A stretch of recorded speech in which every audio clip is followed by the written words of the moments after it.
Claire Hanna alongside Post Media's Bruce Garrioch, and we are one day away from training camp officially starting from the Ottawa Senators. On Wednesday, they did fitness testing. We got a chance to speak with Steve Staios, the general manager, and the new head coach, Travis Green. And the big thing on everybody's mind, Bruce, is really the expectations of the Senators this season. It's been 7 years that they've missed the playoffs. The last time they were in the postseason was 2017. It was one of the first things that Steve Staios was asked about.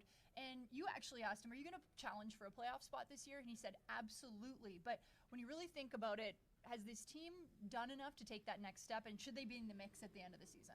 Well, I think that's what we're about to find out, Claire. The short answer is yes. I think they should be in the mix at the end of the season. They've added Linus Ullmark. They've added veteran David Perron. They've added Nick Cousins. They brought in Michael Amadio, who people tell me is a Swiss Army knife and can play several positions. They got defenseman Nick Jensen from the Washington Capitals in a trade for Jacob Chikrin. There's a lot of excitement around here about the Ottawa Senators and the way they are expected to go into this season and push for a playoff spot. Look, Claire, a lot of this rests on Linus Ullmark. Let's be honest. He was the biggest acquisition in the offseason.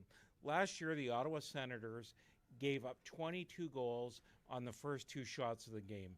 That has nothing to do with the system. That has nothing to do with the culture. That has everything to do with bad goaltending. If the Senators just get average goaltending from Linus Ullmark and Anton Forsberg, and they get maybe 2 or 3 more saves a game, I think they're going to be okay.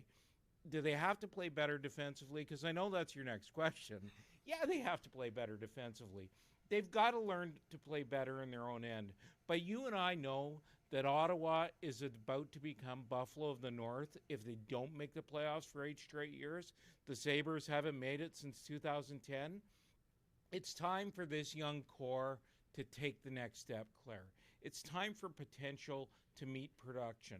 It's time for Brady Tkachuk and Tim Stützle and Drake Batherson and the rest of the core, Thomas Chabot, to get this team headed in the direction it needs to be headed in, because we know they've put better players around them. It has to happen, and it has to happen now.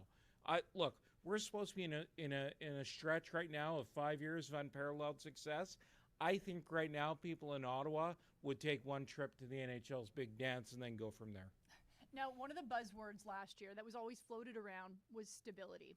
Now, if you remember the beginning of this season, you mentioned there's a lot of excitement. Well, there was a lot of excitement last year. Michael Andlauer was named the new owner, but then within a couple of months, you see Pierre Dorion, he's fired, and then DJ Smith, and it was kind of chaotic. What's the energy sense around the team this year, and how different is it? You know, I said to Steve Staios today, Claire, as he was leaving the room, I said, you know, when you arrived last year, he arrived at midway through training camp. I said it was, as I used the word chaotic, which is what you said around here. Shane Pinto at that point was holding out for a contract.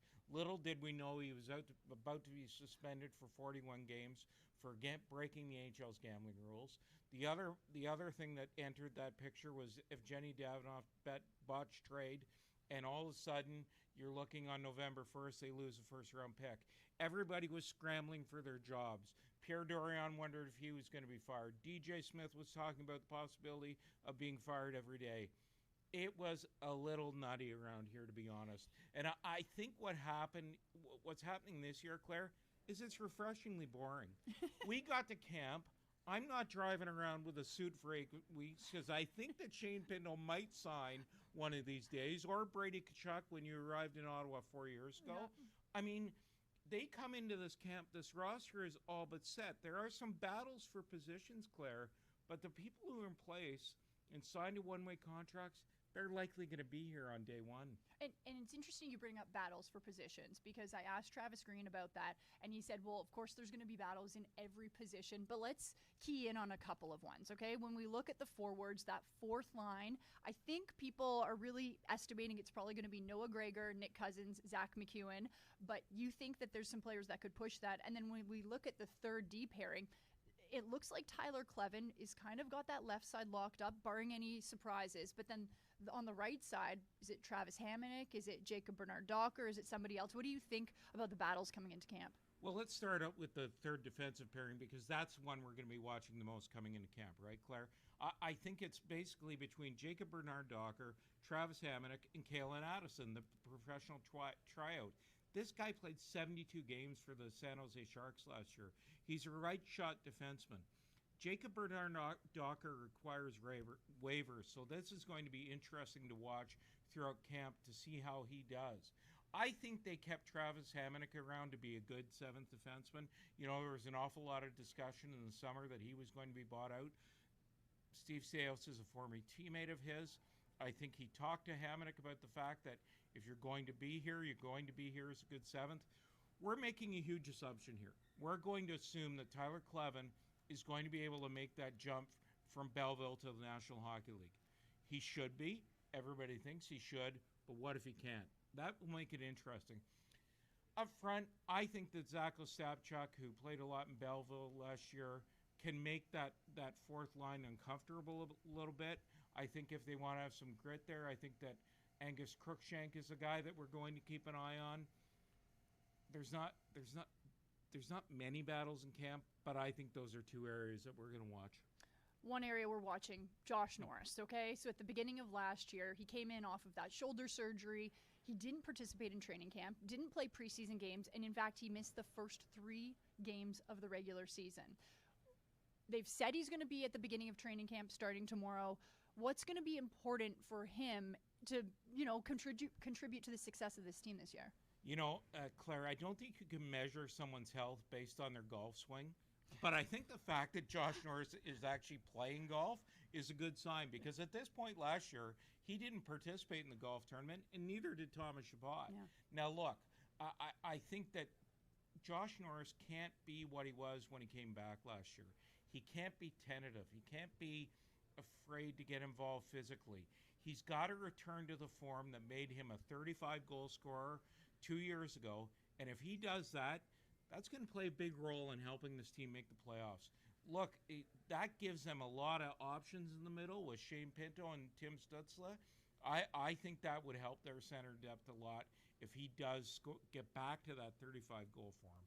One hot topic that I want to touch before we wrap this up is the downtown arena. Now, the National Capital Commission and the Ottawa Senators have this memorandum of understanding in place, but that expires on Friday if they can't put pen to paper. So how close are they in possibly signing this? Where do you see this going? Are they going to have to go back to the drawing board in a couple of weeks or months? I only laugh because they're talking about extending the deadline, which I personally myself would hate to see. I just like to see them get it done one way or another. Look, I think they're working towards a deal, Claire. I think they're close to making a lease agreement. If they've got momentum on a deal and they can't get it done by Friday, then I think they'll extend the deadline a little bit. I know both sides would prefer not to do that. But I think this is only one step. We're going to get to this, and then we're going to see how this rink is going to be paid for. But at this point, we're a hell of a lot closer than we were in the last 6 to 8 months. Okay. Bruce, thank you for all of this. Training camp officially technically started today, but the players will get on the ice at the Canadian Tire Center starting on Thursday.